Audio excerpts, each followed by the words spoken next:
Olá, amigos, bem-vindos à Hora do Bruxo. Depois de alguns programas, né, que não foram ao ar. E foi um período que muitas coisas eu tive que fazer justamente na quarta-feira, um monte de imprevistos e práticas mágicas, então fiquei um tempo sem fazer, mas agora de volta aqui com a Hora do Bruxo. Então, o que a gente vai conversar hoje? Sobre algumas coisas. Uma delas é a importância da mente em alguns processos, né?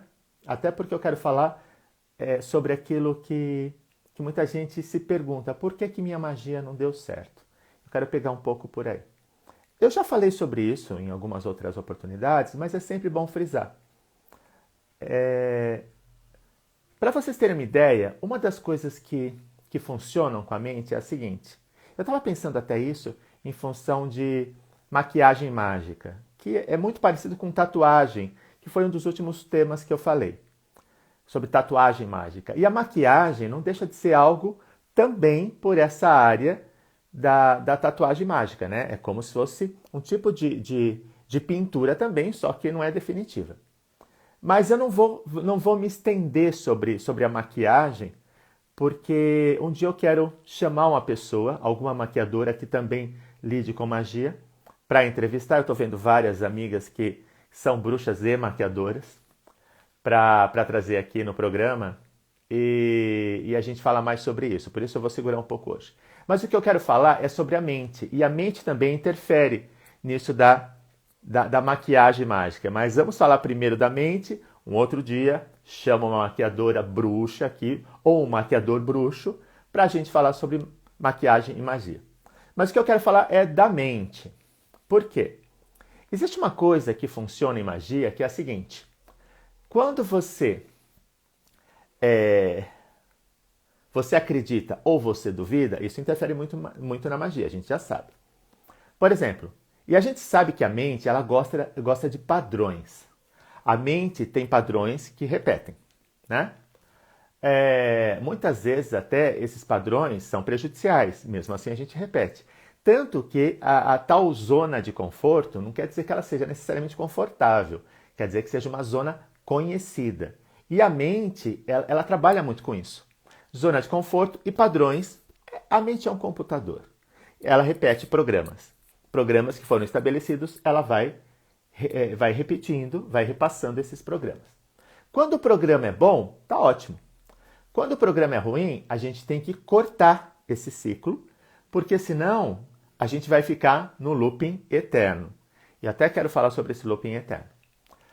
Como que a gente corta isso? Eu vou dar um exemplo, vou falar sobre gripe, mas pensando pós-pandemia, pré-pandemia, ou mesmo uma gripe na pandemia, mas tudo que tem pandemia no meio, sempre a gente tem que ter cuidado da forma que a gente observa isso, porque a pandemia interfere de uma nova forma, né? É uma variável aí no meio.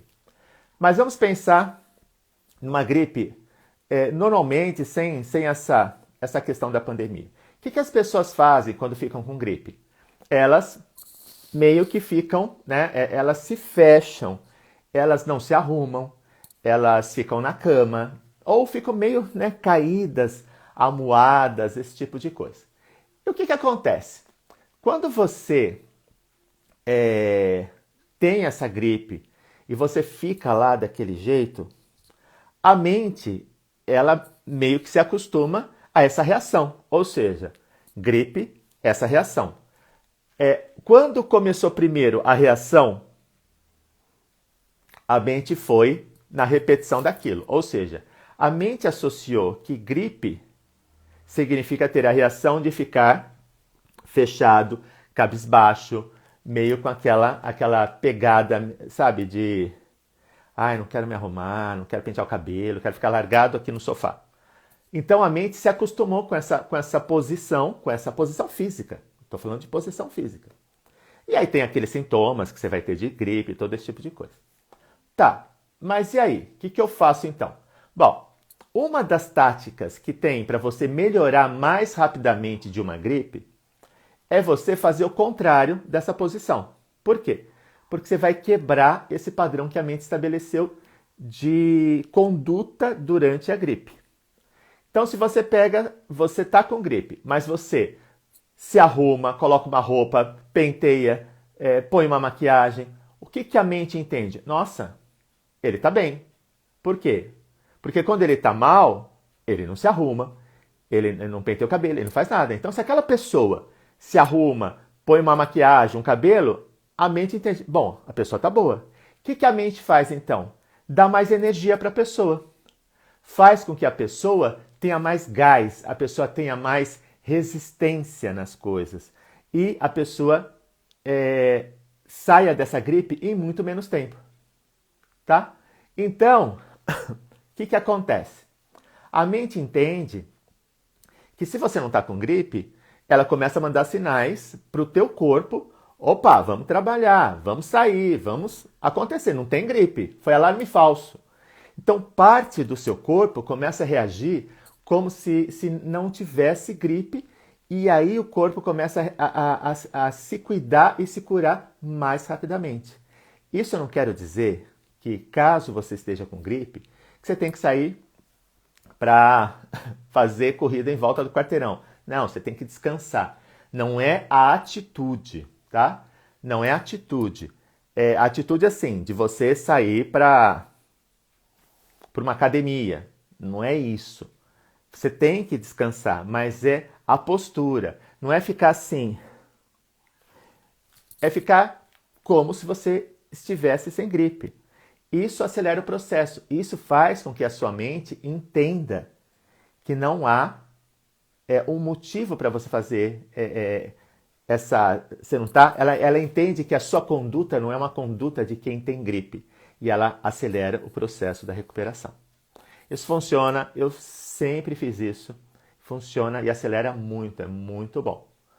Agora, óbvio que agora, em época de pandemia, existe toda uma questão aí, né? A gente já fica com gripe, a gente já fica com medo de Covid, todas essas coisas. E tem que ter medo mesmo, né? Não é, a gente não pode, mesmo quem tomou vacina, não pode abusar porque, né, tem que manter os cuidados e tudo mais.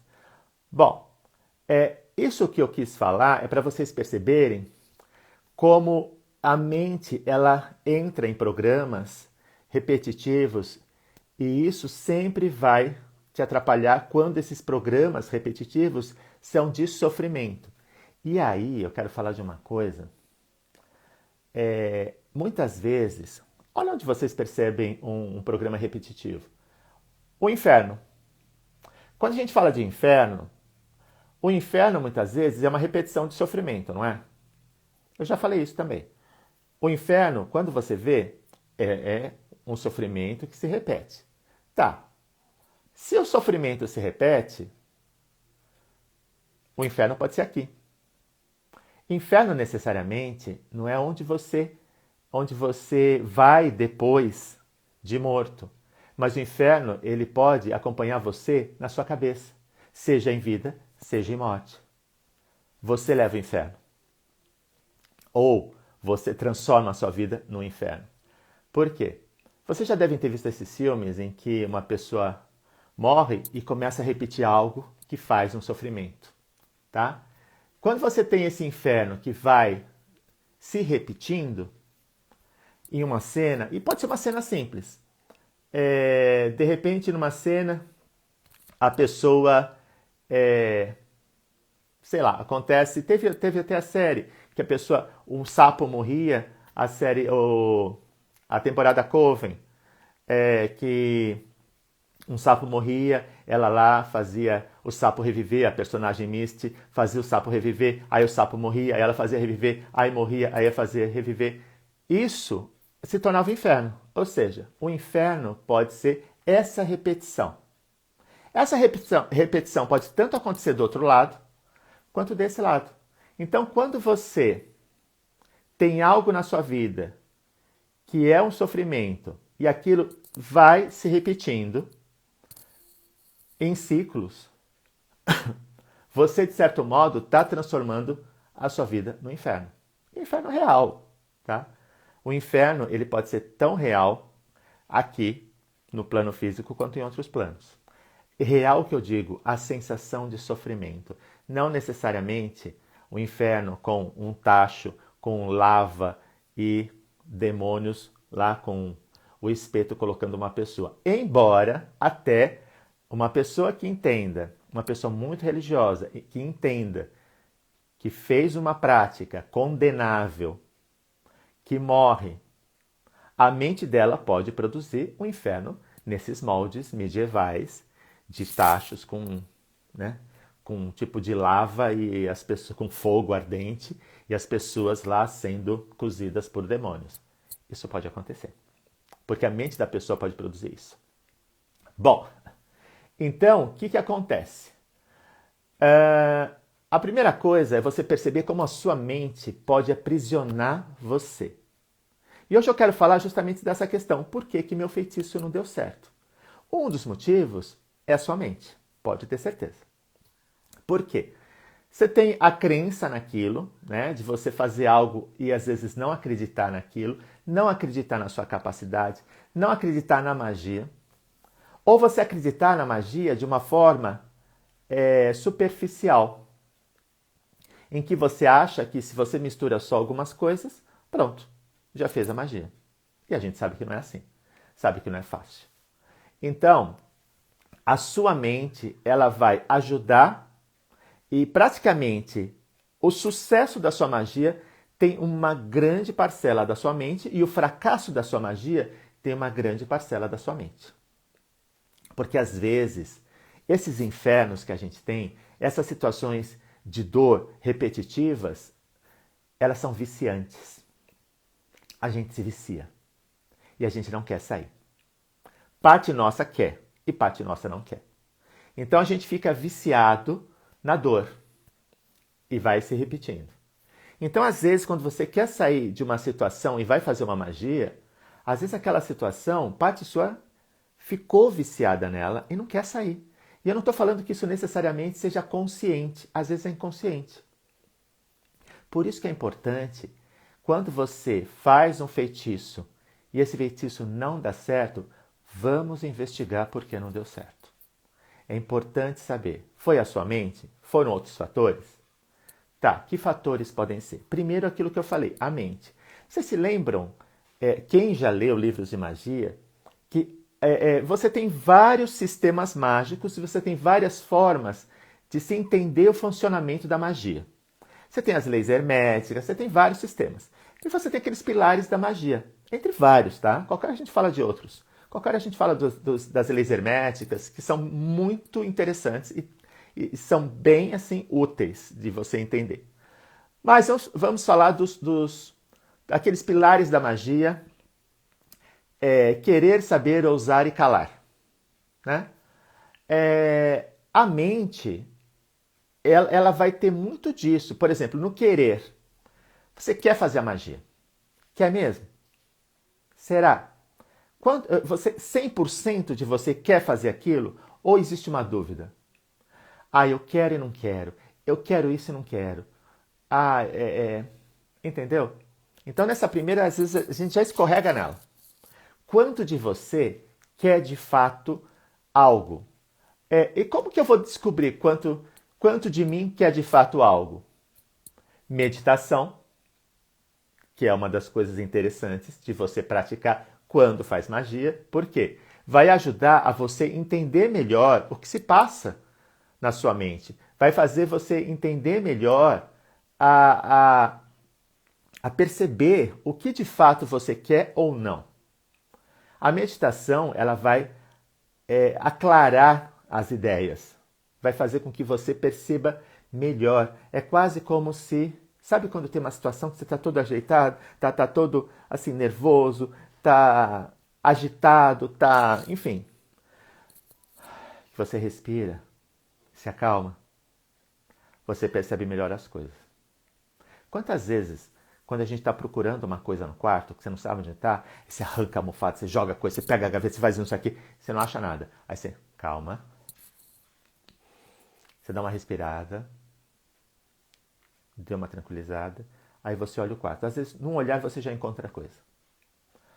Ou seja, você precisa dessa serenidade na sua mente para ajudar você a entender o que se passa dentro dela. Eu não estou falando que não tenha magias, que a emoção exacerbada, assim, uma paixão, um ódio, essas emoções, elas também servem de combustível para magias.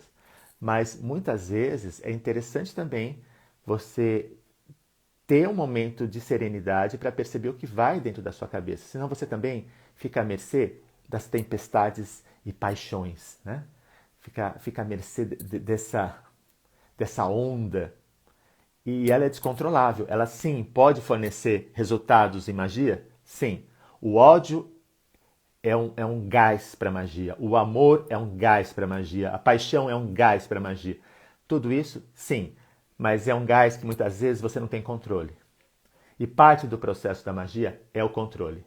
Parte do processo da magia é você perceber até onde você realmente consegue manipular as coisas.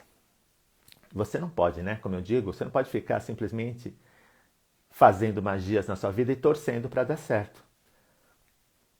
Se a gente, cada vez que vai fazer uma magia, tem que ficar na torcida, é algo que está fugindo do seu controle. Não, a gente tem que entender os parâmetros.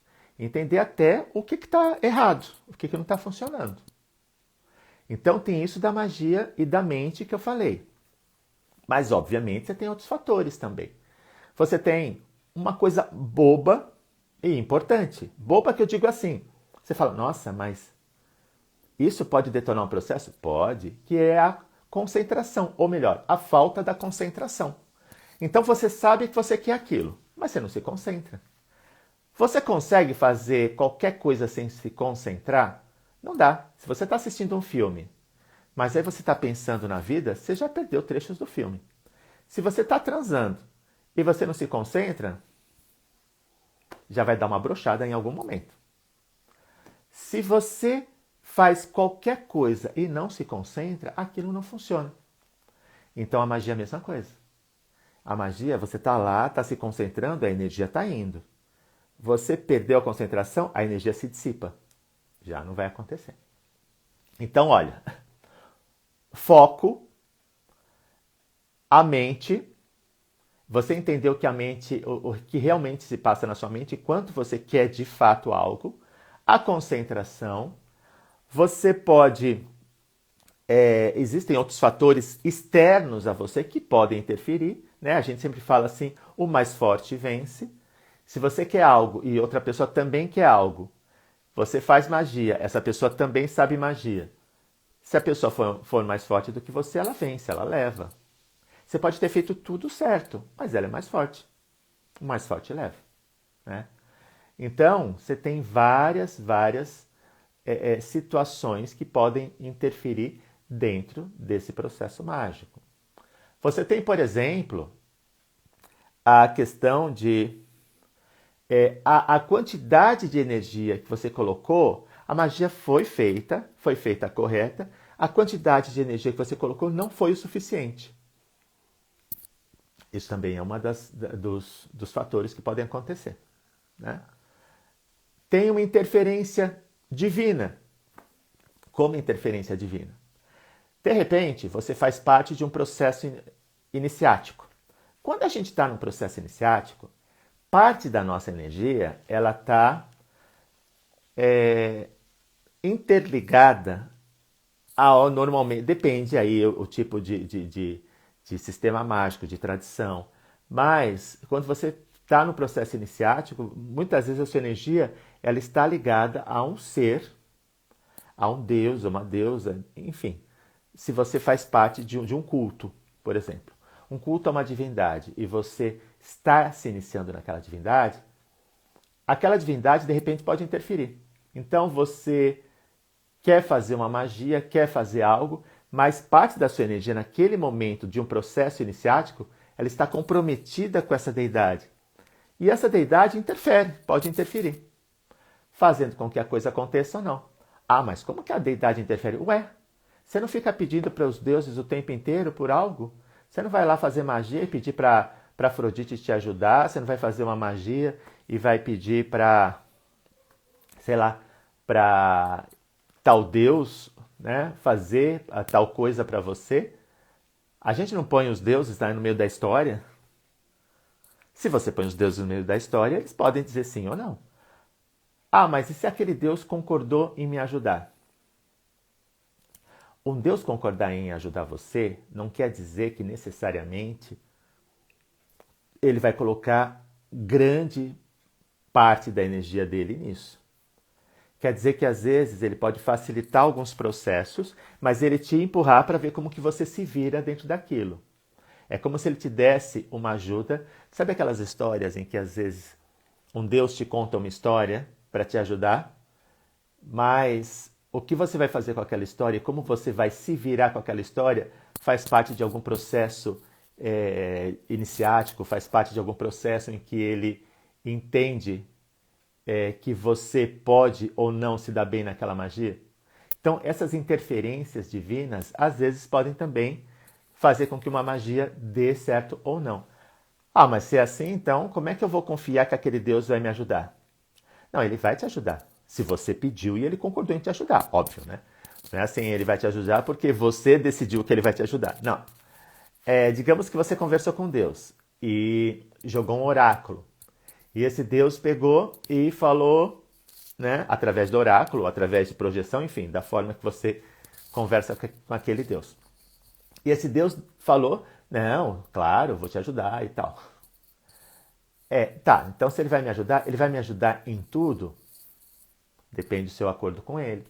Depende do tipo de ajuda que ele se propôs a colocar. É interessante você perguntar isso para esse Deus. Você vai me ajudar como? Você vai fazer com que a pessoa venha até mim? Você vai fazer com que eu ganhe dinheiro? Ou você vai abrir o caminho para que eu vá até lá, conseguir o que eu quero e eu vou trazer? Você entende que você pede ajuda para um Deus, mas você não faz ideia de como esse Deus vai te ajudar? Se você não faz ideia de como ele vai te ajudar, como é que você vai cobrar por um resultado que não ficou claro? Qual vai ser o tipo de ajuda que ele vai fazer? Então, você pode chegar e falar assim para ele, olha, você me ajuda? Você vai fazer o quê? Você vai trazer para mim ou simplesmente você vai abrir o caminho para que eu vá até lá e faça? Eu estou vendo aqui a Juliana falou, é uma questão de merecimento? Eu não sei, Juliana, porque assim, eu não gosto da palavra merecimento. Eu sempre entendo a palavra merecimento como eu me comportei bem, e aí vem um Deus e me dá um presente por isso. É como se fosse algo externo. Eu mereço receber isso, né? Então eu entendo um pouco que a palavra merecimento é quase um bom comportamento. Tipo, se eu for bom, eu ganho presente. Se eu não for bom, sabe, o merecer me parece um pouco isso. Quando na verdade, muitas vezes na magia, tem uma coisa que não acontece com as pessoas entendem a magia como algo externo. E na verdade a magia ela é muito uma união. Quando você faz uma magia, faz uma poção, e você deseja algo, tem um ponto em que tudo se confunde no aspecto. Por exemplo, não são três coisas: o Wagner, a poção e o alvo da poção. Não.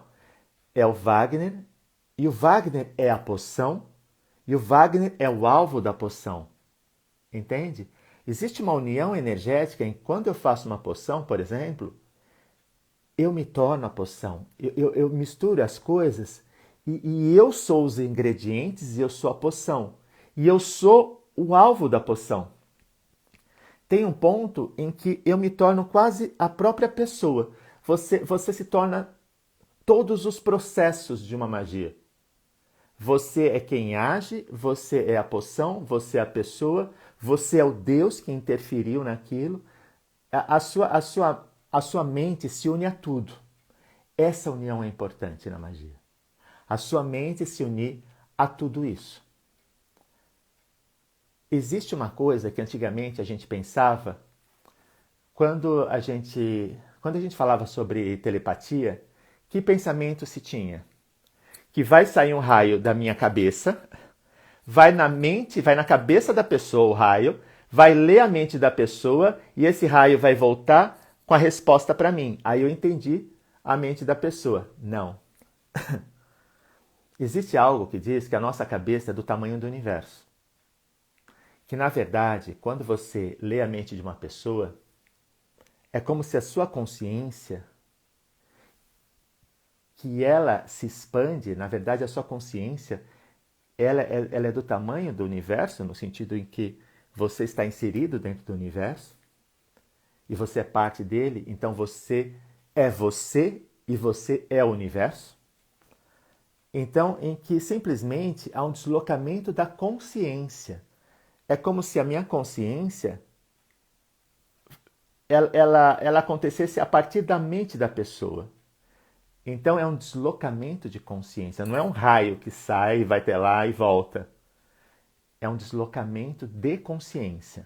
A gente tem uma tendência a falar na consciência como a cabeça, né? A gente pensa assim, essa é minha cabeça. Aqui, é como se aqui mandasse no meu corpo. Isso aqui é o importante e o resto é acessório.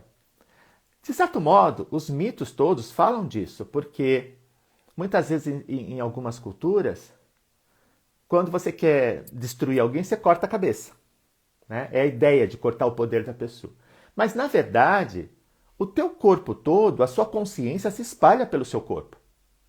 E existem alguns exercícios de magia em que você pega e você transfere, porque a gente tem tendência a colocar a nossa mente aqui. A gente acha que é isso aqui e a gente pensa, parece que aqui é o centro de tudo. Mas você também pode transferir a sua consciência para partes do seu corpo. Para ter a consciência a partir daquela parte do corpo. E você fazer a leitura de algo que acontece no seu corpo através disso. A consciência, ela é móvel. Ela não é fixa, ela é móvel. Existem exercícios em que a gente transfere parte da nossa consciência para um animal, parte da nossa consciência para uma planta. E você sente a realidade das coisas a partir da planta, a partir daquele animal. É assim que você vê em filmes, às vezes, que tem um animal que ele está voando e um bruxo está vendo as coisas através dos olhos daquele pássaro, por exemplo. Isso é uma transferência de consciência. E a transferência de consciência não é um raio que sai daqui e vai para lá. Não. É simplesmente você perceber através dos olhos do outro. Não é uma... É uma mudança de ângulo. É basicamente uma mudança de ângulo. Então isso, você acaba percebendo que enquanto você pensa que magia ela é tudo separado, e eu não estou dizendo que, óbvio, você tem ingredientes que estão em potinhos, aí vamos colocar, você tem os ingredientes em potes ali, como uma receita culinária, que você tem lá os ingredientes. Mas, quando você pensa que tudo isso está separado, e muito distante um do outro, a magia fica mais difícil de acontecer. Porque não é juntando as coisas que necessariamente você faz uma magia, né? A gente fala que se você não é juntar ingredientes, que você faz uma poção. A junção de ingredientes, muitas vezes, você está fazendo um sopão ali, entendeu? Então, não é só juntar, é você se tornar aquilo. Às vezes, quando as pessoas me perguntam sobre alteração de consciência, como é que eu percebo que eu estou de consciência alterada? Existem algumas coisas que podem ajudar você a perceber a alteração da consciência. Você fica de consciência alterada várias vezes por dia, tá? Se você canta, se você dança, se você faz sexo, quando você dorme, tudo isso são alterações de consciência. Mas, para você perceber, uma das coisas que acontece é o seguinte. Imagina que você vai naquelas praias paradisíacas que tem, por exemplo, no Nordeste. Você tem aquele mar transparente, aquele verde, aquele azul, enfim. Você para e você olha para aquela paisagem, que é uma coisa assim, de paraíso mesmo, você fica meio hipnotizado. Quando você olha para o mar, por exemplo, para aquilo, chega um ponto em que você é como se você se dissolvesse naquela paisagem. É como se você, em algum momento, você se torna a paisagem. Ou seja, a alteração de consciência, ela promove uma união com aquilo que você, naquele momento, começou a realizar. É uma união que acontece. É quase como se sua mente se fundisse à paisagem. E uma outra coisa que acontece na alteração de consciência é a sensação do tempo, a passagem do tempo fica diferente. É como se houvesse uma dilatação da passagem do tempo. Então você acaba percebendo essas sensações. São sensações. Né? A dilatação do tempo, a união com algo, né? Naquele momento, por exemplo, que nem a paisagem que eu disse, mas numa poção, por exemplo, numa magia, é a união da sua mente com aqueles ingredientes. Se você vai pôr uma erva, a gente pega, por exemplo, a erva, mas há uma união com aquela erva. A erva não é uma coisa distante. Você pega aquela erva, a erva é quase um prolongamento seu. E tudo se une, tudo começa a se unir. E esse amálgama todo que vai acontecendo... Por exemplo, uma poção, quando você faz, uma poção não é uma junção, não é assim, nossa, é uma poção de amor, eu vou juntar tudo que eu tenho de amor em casa, né? Todas as ervas, todos os óleos, todos os óleos essenciais, tudo que eu tiver de amor, eu vou jogar lá dentro. Falei, isso é um sopão. Uma poção, ela tem uma métrica, ela conta uma história. Só para vocês terem uma ideia. Imaginem que vocês querem fazer uma poção, é assim, você quer fazer uma poção para que o João e a Maria se encontrem na faculdade, porque a Maria gosta do João. Então, é uma poção para eles se encontrarem, ela sente que ele gosta, eles vão conversar, a poção é para isso, para eles se encontrarem no campus da faculdade, conversarem, marcarem, acontecer uma atração, marcarem um novo encontro e, eventualmente, fazerem sexo. Então, é mais ou menos isso. Você viu que tem 5 itens. Cada item é um ingrediente. Por quê? Porque a poção conta uma história. Cada item dessa história é um ingrediente que entra. Então você vai pôr um ingrediente para eles se encontrarem no campus da faculdade. Você vai colocar um ingrediente para eles conversarem.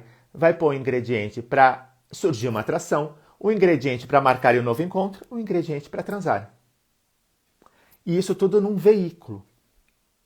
Que pode ser, tem vários veículos, tá, para poção. Mas vamos dizer a água, por exemplo. Se você quiser fazer uma poção com água. E aí pode entrar várias coisas, pode entrar bebida. Você pode ter olhado assim que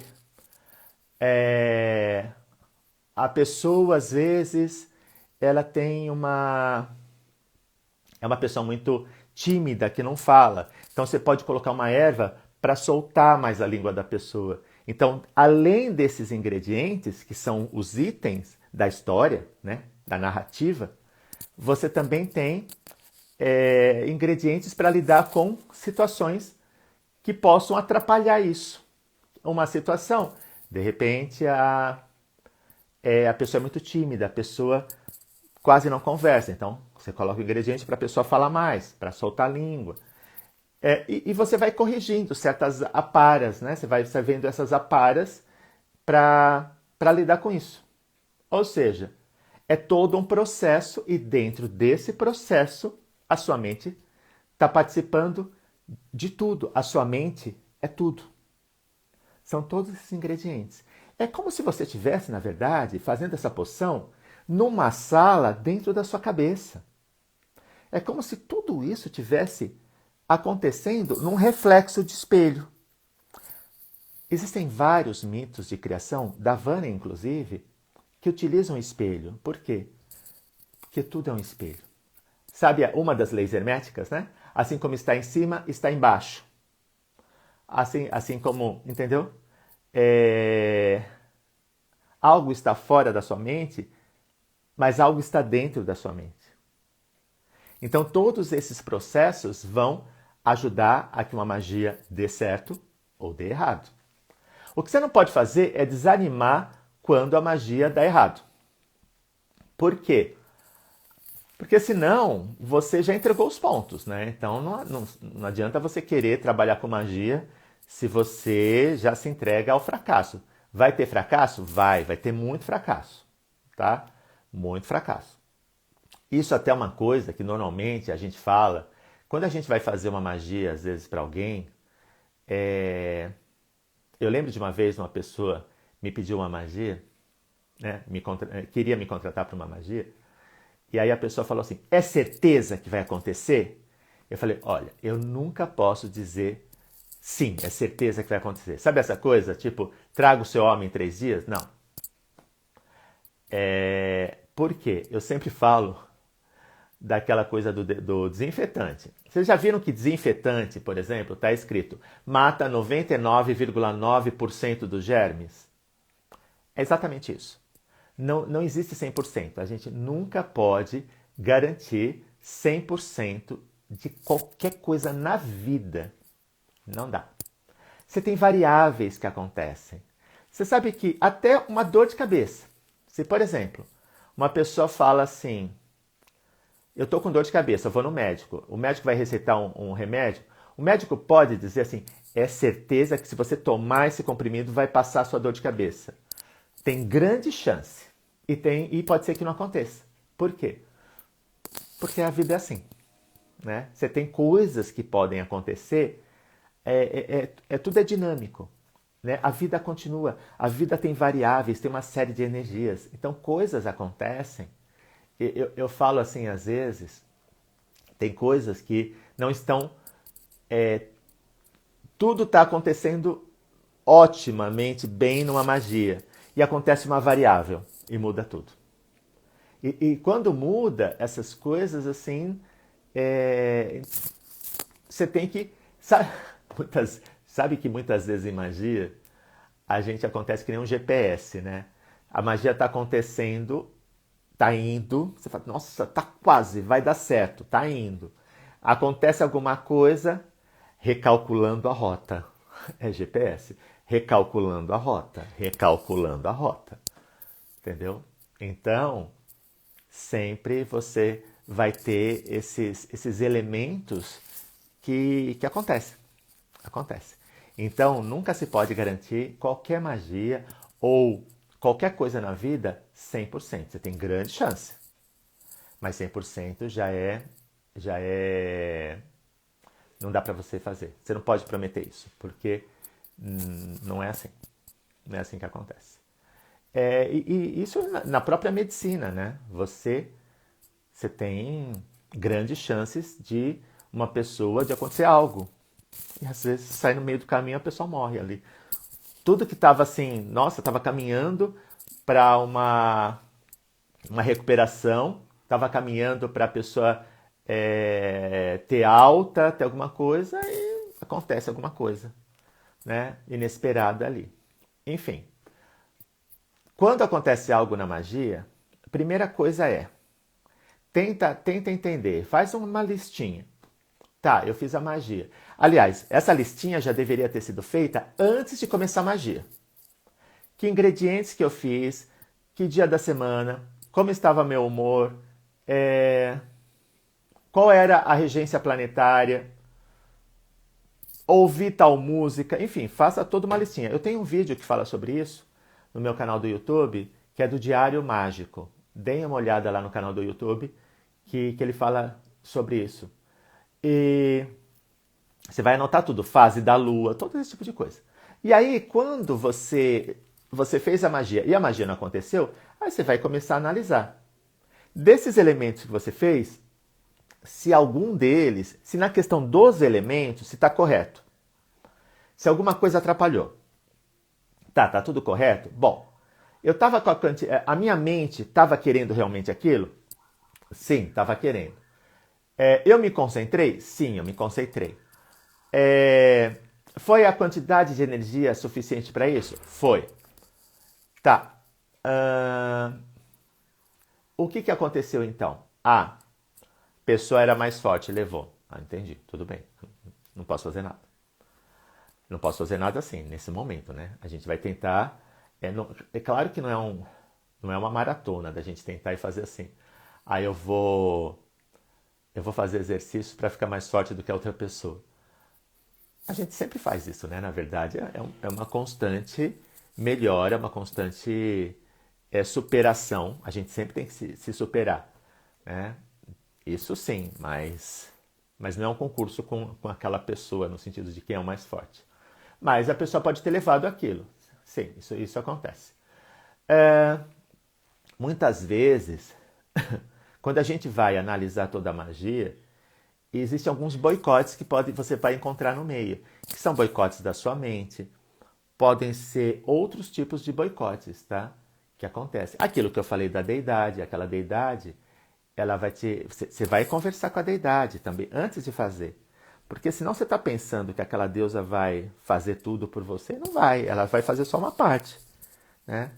É como se você falasse, nossa, mas eu pedi para Afrodite, eu pedi para Fraia, eu pedi e ela concordou, sim, ela concordou em te ajudar. Mas esse ajudar quer dizer trazer a pessoa, quer dizer trazer dinheiro, é o quê? De repente, o ajudar é abrir uma porta para que a magia possa passar. É segurar alguma coisa para que a magia possa acontecer. Mas quem está mandando a magia é você. Às vezes, aquele Deus, ele simplesmente segurou algo que está atrapalhando para você mandar a magia. Mas ele não está indo lá pegar o seu objeto de desejo, seja dinheiro, seja pessoa, seja lá o que for. Então, isso muitas vezes é interessante você saber, porque a gente tem mania de colocar deuses numa história, mas a gente não sabe qual o grau de participação daquele deus, o quanto ele vai te ajudar ou não, porque é quase como aquelas parcerias profissionais em que você coloca assim, apoio da empresa tal. O que a empresa fez? Te mandou uma caneta, te mandou um pacotinho de 50 canetas para você distribuir para as pessoas. É um brinde.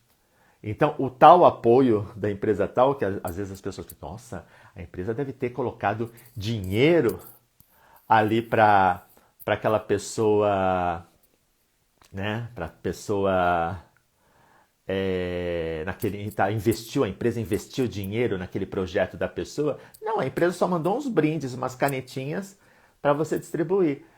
Deuses também fazem a mesma coisa, tá? Você tem que saber a participação dele. Assim, ó, chega lá para Afrodite, assim, ó, minha filha, tá? A gente está entrando num acordo, tá? Qual é a minha parte e qual é a sua? O que eu tenho que fazer? O que você tem que fazer? Deixa isso bem claro, porque senão você acaba se perdendo na coisa. Aqui está sendo perguntado, é, depois dessa magia feita, nós não temos total controle sobre? Total controle é uma palavra complicada, né? O total. Controle sobre algo, total você nunca tem. Um total controle sobre algo.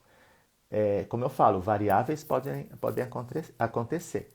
Se você tem, por exemplo, um cachorro preso numa corrente, e esse cachorro está na corrente preso, e está no quintal, e também tem a porta da rua, aí você fala assim, eu tenho total controle sobre a segurança desse cachorro, no sentido que ele não vai escapar e morder alguém. Às vezes aquela corrente, às vezes o que acontece? Vai alguém lavar o quintal, abre a porta e o cachorro que está preso na corrente vê um outro cachorro lá na rua e esse cachorro ele fica tão irado e ele começa a bater a corrente que já está velha ou a parede já está com uma infiltração ali, arrebenta aquilo, o cachorro vai e sai. Um cachorro que teoricamente você tinha total controle, tá? Então, é assim uma... Não dá pra gente dizer. O que a gente tem? Lembra que eu falei que a nossa mente se une ao processo? Quanto mais sua mente se uniu ao processo da magia, mais você sente se aquela magia ela está ou não acontecendo. Porque é você, entendeu? Eu não sei, sabe aquela percepção que a gente tem? Eu não sei se vocês já tiveram isso, de vocês estarem num namoro, que até até ontem estava tudo bem. E aí você vai encontrar a pessoa para alguma coisa, né? Lembrando, de novo, pré-pandemia ou pós-pandemia. Você vai encontrar a pessoa para ir ao cinema. Aí você, quando encontra a pessoa, dá um abraço. Naquele abraço, você já fala assim, algo aconteceu. Sabe essa sutileza que a gente tem em relação a quem você gosta, a quem você ama, a quem você namora, que um olhar, um tom de voz, um abraço, uma coisa assim, você fala assim, acabou. Não deu certo. Você fala assim, ai, ai, ai. E aí você vai falar com a pessoa, e aí, fulano, ou fulana, tá tudo bem? Tá tudo bem, tá tudo ótimo. Aí a pessoa, de repente, você vai lá assistir o filme, na hora de ir embora a pessoa te abraça, e você fala, acabou. Já sei que daqui a pouco vai ter uma conversa, já vai ter alguma coisa. Ou seja, dá para dizer qual foi o sinal? É a pressão do abraço? É o olhar? É o quê? É difícil às vezes dizer, porque é sutil. Magia também tem isso. Magia, você faz a magia e você, quando a sua mente se une à magia, você sabe que a coisa está indo e você sente quando tem um vento contrário. Isso quer dizer que a magia não vai acontecer? Não necessariamente, porque você sabe que tem uma energia contrária que você está sentindo. É muito curioso isso, porque você sente o que acontece na magia. Você está conectado àquela magia. A magia, muitas vezes, não é uma coisa só que você fez, jogou, acabou e nunca mais eu sei daquilo. Não. Você tem uma conexão com aquilo. Você sabe se aquilo está acontecendo. Muitas vezes, é como se você, quando vai entregar, por exemplo, na natureza, você vai lá e entrega uma magia, por exemplo, nos pés de uma árvore. É como se aquela árvore também abraçasse aquela magia e ela está conectada a você, a sua mente, a árvore, a mente da árvore. É meio que, né, se estabelece ali uma conexão. Mas você sabe, você sente. Quando você está de fato conectado, você sente algo começa a apitar assim. Tem algo errado, tem algo que não tá acontecendo, a magia não está fluindo, tem alguma coisa, é sutil. Quanto mais você se conecta magicamente a tudo que você faz, no encantamento, num ritual, mais você sente o resultado daquilo. Quanto menos você se conecta, mais difícil você perceber o que acontece. E aí acaba sendo aquela surpresa. Olha um outro exemplo na vida. Às vezes tem gente que a pessoa se separa, às vezes a pessoa foi casada, sei lá, 20 anos com alguém. Aí a pessoa chega e fala assim, nossa, tava tudo bem. Aí meu marido veio e falou que queria se divorciar e foi embora. Mas tinha alguma coisa errada? Não, tava tudo bem. Gente, nunca tá tudo bem. Às vezes a pessoa não quer perceber, porque dói, né? Porque ela tem esperança. É quase aquela coisa, se eu fechar os olhos não vai acontecer nada. E isso em qualquer coisa, em questão de orientação sexual de alguém, em questão de casamento. A pessoa não quer ver e não vê. Tá despencando lá o casamento, tá um monte de coisa e tá tudo bem. Aí a pessoa, nossa, mas não aconteceu nada. Claro que aconteceu. Coisas não acontecem da noite para o dia. Né? Casamentos vão fracassando, situações vão acontecendo. As coisas não acontecem da noite para o dia. E muitas vezes a gente não quer perceber. Então, é isso que eu digo. Quanto mais você está conectado de fato, você percebe. Você sabe que a coisa está afundando, você sabe que a magia não está acontecendo, você sabe tudo isso. Quanto mais conectado você está. Óbvio que você está lá sentindo e você sente influências. Por exemplo, você fez uma magia. Se tem alguma coisa que está atacando aquela magia, você sente o ataque daquilo. Você fala assim, tem uma energia intrusa acontecendo. Eu sinto que a magia que eu fiz tem uma energia intrusa. Algo está acontecendo.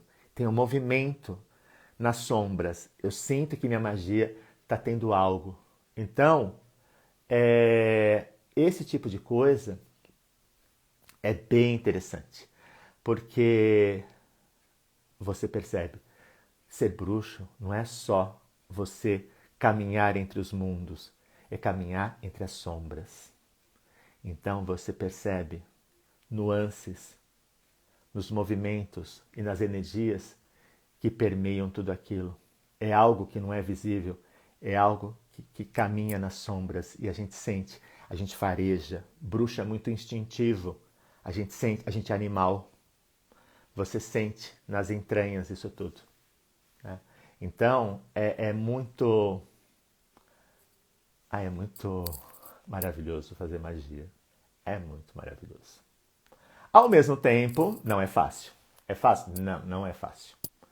Então, tem toda uma série de atitudes, uma série de cuidados, uma série de coisas que a gente tem que, né, com o tempo, ir aprendendo, porque cada vez mais ela vai acontecer, né? Bom, uma das maneiras da gente conseguir mensurar tudo é através de oráculos, né? Se você lê runas, se você lê tarô, se você lê o Lenormand, né, que é chamado de baralho cigano, qualquer coisa. Isso vai te dar um parâmetro de perguntas e respostas. Se não, você vai fazer pergunta para quem? Principalmente se você é meio autodidata nisso. Você não tem um iniciador, você não tem alguém que vá lá te explicar, você fica meio perdido na vida. Então você tem que ter alguma forma de você ter uma resposta se aquilo que está acontecendo, de fato, não é, né? Porque, gente, porque tem uma outra coisa, não sei se vai dar tempo da gente falar aqui, vamos ver. Às vezes, aquilo dos deuses, às vezes você acha que você está falando com Deus, eu já falei isso e eu repito. Você está falando com a sua mente disfarçada de Deus. Às vezes, é que nem todo mundo sabe que se você for... não é que você não possa jogar um tarô ou runas para você mesmo. Mas quando você tem muito interesse naquilo, você meio que dá um truque. Então é assim, é a mesma coisa. Imagina que você vai fazer uma pergunta assim. Fulano me ama? Sai a runa da morte. Ou a carta da morte. Você poderia dizer assim, eu acho que o amor acabou aí, eu acho que... Mas o que você que está apaixonado, você vai dizer assim, os medos dele para ficar comigo morreram. Pronto, me ama, claro. Essa carta da morte, ou a runa da morte, está dizendo assim que não, tudo aquilo que está atrapalhando a gente foi cortado, acabou. Você vai arrumar absolutamente desculpa para tudo e qualquer carta, qualquer runa, qualquer coisa, você vai lá pôr favorável a você. Isso é natural, tá? É natural, mas não é o ideal, obviamente, né? Não é porque é natural que a gente vai fazer, não. Não. O que acontece então? O ideal é você poder perceber isso que eu falo, a mesma coisa. Você quer muito que uma deusa te ajude, muito. E às vezes quando você vai falar com essa deusa, a tua mente, o que ela faz? Ela corre no guarda-roupa dela, põe um vestido de deusa assim, meio caricato, chega até você numa projeção astral e fala assim, meu filho amado, claro que eu vou te ajudar. Aí você fala, nossa, tão simpática a deusa, não? Você vai me ajudar, é um amor. Aí você vai lá fazer a sua magia. Você falou com a deusa? Não, você falou com a tua mente. Falar com a tua mente não é necessariamente ruim, mas é bom a gente saber quando está falando com ela. Às vezes tua mente tem uns conselhos ótimos para você, mas você vai ter essa questão, né? A sua mente, ela vai... Tem hora que ela vai te dar conselhos ótimos e tem hora que não. Tem hora que você tem que falar assim, a mente vai dar uma volta. E vai ter horas em que você vai falar com uma... Existe um fenômeno que acontece que é assim. Quando você tem sacerdotes ligados a deuses, sacerdotes muito fortes em relação àquela deusa, no sentido assim, a energia daquele sacerdote, enquanto vivo, por exemplo, digamos que seja alguém que morreu, ele era tão ligado àquela deusa e ele vestiu tanto a energia daquela deusa que ele meio que se confunde um pouco com ela. É como se, de repente, eu cultuasse uma deusa muito e chegasse para vocês e falasse assim, eu sou o Mardol. Porque eu visto muito a energia dela está muito presente e há uma união, sabe? Realmente há uma união. Então, às vezes, quando você chama uma deusa, vem uma sacerdotisa, vem um sacerdote, vem um ser que está muito vestido com aquela energia. E pode também ser muito bom, não quer dizer que seja ruim, não. Pode te dar conselhos ótimos, pode te ajudar magicamente, mas não necessariamente a deusa. E sim, você tem uma deusa que também pode se manifestar. Ah, mas vai ser nessa ordem? A mente, um sacerdote e um deus? Não necessariamente. Tem gente que pode entrar em contato com um deus, mas nem todo mundo, tá? Então, entrar em contato com Deus é fácil? Não, não é. Com Deus, com uma deusa, também não é. Ah, mas tem gente, eu tenho um amigo que ele tem um contato super fácil. Pode ser que o contato dele realmente é verdadeiro, no sentido de ter um contato fácil, porque tem gente que tem, mas tem gente que não. Então, uma das formas da gente poder mensurar essas coisas, saber que a gente não está viajando, não está pirando, é um oráculo. Tá? É um oráculo. Por isso, aprenda um oráculo. Bom, já está chegando no final da live. Eu sei que essas coisas todas que ficam confusas, é minha mente, é um Deus, é através do oráculo. Através do oráculo. E às vezes, se você está ainda com dificuldades em oráculo, pede para um amigo que joga para confirmar para você coisas muito importantes. Pede para 2, 3 pessoas ajudarem a você a checar, principalmente em cursos, né? Eu falo para os meus alunos, olha, você está com dúvida? Fala comigo, fala com outros alunos. Aproveitando que está acabando, deixa eu aproveitar e também anunciar 2 coisas, né? Depois desse tempo sem live. Eu estou gravando o meu primeiro curso para colocar numa plataforma que é um curso de magia de maçãs. Gente, maçã é uma coisa que dá para fazer tanta magia, tanta coisa, de A a Z, assim. Você tem de magia simples a magias fantásticas, tá? Então, esse curso está ficando bem legal, estou gravando ele. E outra coisa, vai começar um curso de runas, tanto a parte de oráculo quanto de magia. Vai começar no dia 6 de agosto, online. Os cursos são gravados, então se alguém chegar atrasado ou perde uma aula por algum imprevisto, pode assistir o vídeo depois. O curso é apostilado e ele tem certificado, tá? A gente vai ver a parte de oráculo e a parte de magia rúnica. Então, quem se interessar, depois entre em contato comigo. E tem outras pessoas também que estão anunciando o meu curso. Então, entre em contato comigo ou com outras pessoas. E quem quiser, vocês vão gostar, porque runas também são viciantes. A gente começa a lidar com runas, não para mais. Tá bom? Então, a gente fica por aqui. E quarta-feira que vem, a gente volta com a Hora do Bruxo. Beijos e até lá.